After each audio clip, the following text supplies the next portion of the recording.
చంద్రబాబు పొత్తులు చూస్తుంటే టీడీపీ ఎంత బలహీనంగా ఉందో, వైసీపీ ఎంత బలంగా ఉందో అర్థమవుతుందని అన్నారు. చంద్రబాబు పూర్తి నిరాశ నిస్పృహలతో ఉన్నారని, అంతా అయిపోయిందని చెప్పారు. పొత్తే శరణ్యం అంటూ చివరి ప్రయత్నాలు చేస్తున్నారని అన్నారు. ఒకవైపు బీజేపీతో ప్రయత్నాలు చేస్తూనే ఇంకోవైపు కాంగ్రెస్ ను లైన్ లో పెట్టుకున్నారని చెప్పారు. చంద్రబాబు మాటల్నే ఏపీబీసీ అధ్యక్షురాలు వైఎస్ షర్మిల మాట్లాడుతున్నారని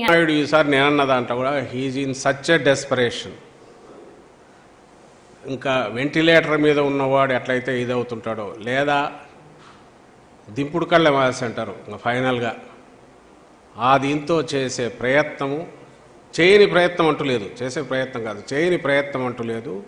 ప్రపంచంలో ఉండే అన్ని శక్తులు తనను ఆవాహించాలి, వీటన్నిటిని పెట్టుకుని ఎట్లా జగన్మోహన్ రెడ్డి గారిని ఢీకొనాలనే దాంట్లో భాగంగా ఆయన ఈరోజు నిన్నటి నుంచి ఢిల్లీలో ఎట్లా పడిగాపులు కాస్తున్నాడో అందరు చూస్తూనే ఉన్నారు.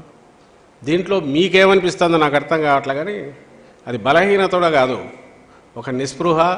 ఇది మిస్ అయితే ఇంక నేను నా బతికే వృధా, నేను అయిపోయినట్టే అని భావించే వ్యక్తి ఆఖరి క్షణంలో చిన్న గడ్డిపోత దొరికినా ఎట్లయితే కొట్టకపోయేవాడు ఎట్లా చేస్తాడో ఆ ప్రయత్నం చేస్తున్నట్టు అనిపిస్తుంది.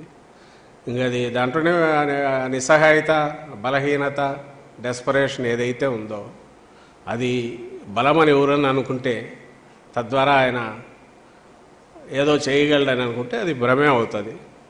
అది కుదిరితే ఆయన ఈసారి అప్పటికీ ఇప్పటికీ మీరు గతంలో ఫస్ట్ నుంచి చూసినా కూడా ప్రతిసారి ఎవరో ఒకరి ఇది లేనిదైతే కాలేదు, అందరినీ పెట్టుకుంటున్నాడు, ట్రై చేస్తున్నాడు.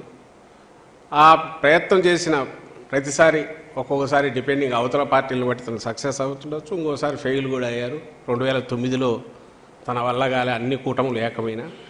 ఈసారి వెరైటీ ఏదంటే అటు బీజేపీతో పాటు ఇటు కాంగ్రెస్తో కూడా తన కంట్రోల్లోనే పరోక్షంగా పెట్టుకొని దాన్ని కూడా నడిపిస్తూ అన్ని శక్తులను కూడగొట్టుకుని రావాలని చూస్తున్నాడు.